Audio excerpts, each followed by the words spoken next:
It's my feel-good breakfast show. Welcome back. Let's talk turkey, my friend. The last 2 years, they ain't been no joke, okay? They've been tough, we know that.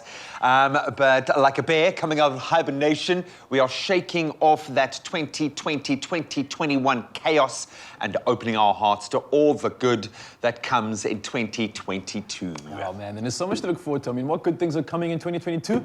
Well, sit back and enjoy it, Mzansi, because award-winning blogger Brent Lindeque is here, the man we've all come to know as the good things guy. And he's joining us to share his list of the 2022 good things to look forward to in this year, of course, man.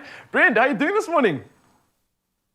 Good morning, guys. It's super early to be up, but I'm Good. here and I'm excited to be bringing this list to you. You're looking good, man. You're looking fresh and ready for it, and Mzansi's waiting, dying to know what's up this year. I don't think we've ever seen you not excited, bro, Yeah. to be quite honest. So whether it's 3:30 in the morning, I would still expect to see that smile, which is a good thing, man. So all the best for the brand new year. We've got nothing but high hopes on this show, and we certainly class you in that group because you are out there promoting positive energy. A lot happening on the calendar this year, thankfully. It's the year of the tiger, most notably, which I'm just going to adopt as my own. And we're going to be talking a little bit about the Chinese zodiac and what we can expect from that front. But what are you looking forward to the most in the first half of 2022?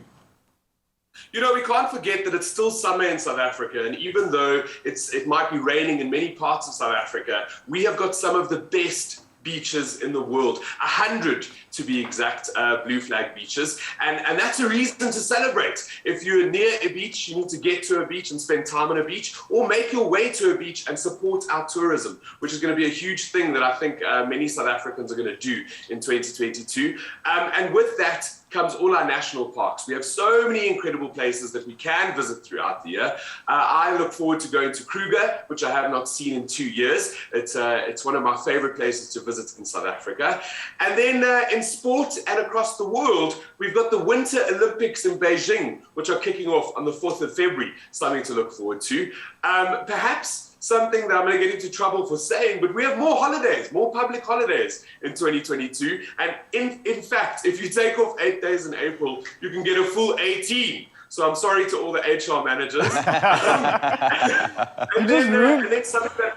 You just ruined productivity in that entire month now in the whole of South Africa. Hey, we'll be working from home, my friend. We'll be working from home. Exactly. And then the last thing there that I'm looking forward to in the first half of the year is another streaming service which is coming to South Africa, and that's Disney Plus, which we can all look forward to. Oh, the kids and some bigger kids Well, have been some crazy. big kids as well. I mean, that's been the sign of the times. The amount of massive movie stars that have shifted over to that space because that's all that's really been available to them.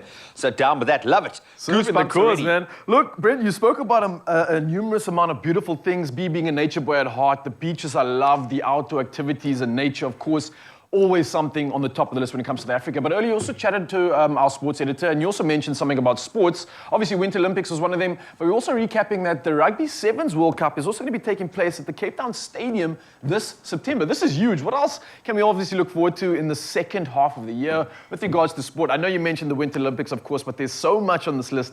What else you got for us? You know, I'm going to stay with the Rugby Sevens because this is massive, not only for Cape Town, but for South Africa as well. As you know, as the world knows, we've been closed down for the last 2 years when it's come to live sporting events. And as a sporting country, as a rugby country, this is something for us to look forward to in September.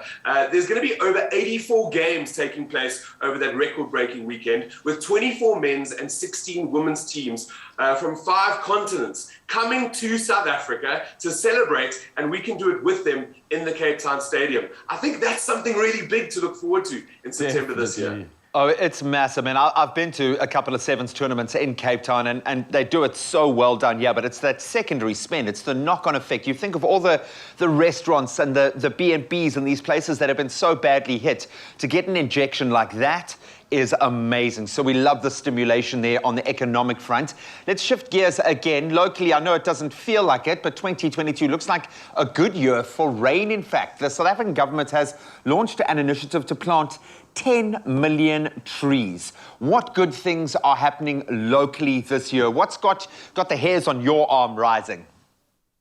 So first off, with the rain, I know we've had a bucket load of rain that's been coming down in Johannesburg, and it might feel like we've had a missed summer. But what South Africa must not forget is it was just a couple of years ago that we were facing a massive drought. So for us to have rain, it's a really good sign, not only for our water and our dams, but also for our farmers. Then when it comes to things happening in South Africa that we can be excited about, stargazing. There's so many things happening in the sky above us globally that scientists and people are talking about, and we get some of the best sky viewing opportunities in South Africa. So just keep your ear to the ground as to when these stargazing events are happening. I know we had a comet come past the world about a week ago, which was quite interesting.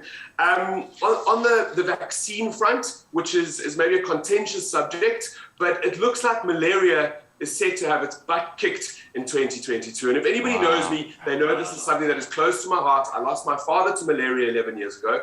And because of the vaccines that have been researched and produced over the last 2 years, malaria has had a bump up. And it looks like, if they get this correct, we could eradicate malaria in the entire world, which is a huge thing. Wow, that is huge. Just thinking of babies on this continent who fall victim to that. But I think the whole world has collectively stepped up its scientific and its medical kind of energy. And the fact that we are working as a united front now when it comes to viruses, it's not just commercially driven, but it's driven by the greater good, my friend. And you represent the greater good, Mr. Lindeque. So good to see you buzzing and looking happy. I hope that you're going to spend the next few weeks on a beach in the wild, partying, tasting good wine, and doing all the amazing things that this country lets us do. But, buddy, so good to connect with you and so great to see you as excited about 2022 as we are. I am, and you know, the way we see the world is how we make it. And I hope that everybody who's watching today takes that world that they want and creates it for themselves. That's how we make 2022 better. We do it for ourselves. Thanks for having me on the show this morning. Awesome, man. Beautiful. Oh, I love that guy. The energy is so pure. Brent Lindeque, the good things guy. It's the man sharing stories to uplift you day after day, every single day. Enjoy.